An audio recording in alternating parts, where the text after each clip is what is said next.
పంచవటిలో నిర్మించుకున్న పర్ణశాలలో సీతారాములు హాయిగా నివసిస్తూ కాలం గడుపుతుంటారు. లక్ష్మణుడు అన్నావదిన సేవలో తరిస్తూ ఉంటాడు.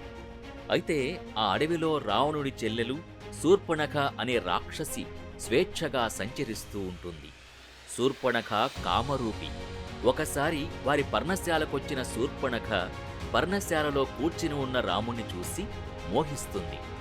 పురుషులలో శ్రేష్ఠుడైన నిన్నే భర్తగా మనసారా కోరుతున్నాను, పెళ్లి చేసుకోమని అడుగుతుంది.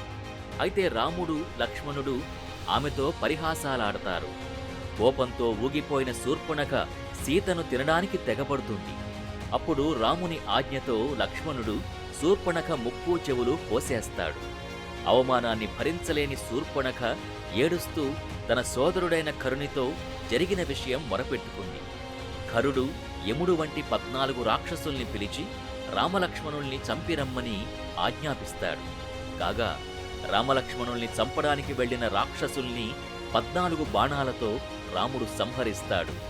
కాగా శూర్పణఖ బావురుమంటూ కరుని వద్దకు పోయి అతడు చేతకానివాడిని దెప్పి పొడుస్తుంది.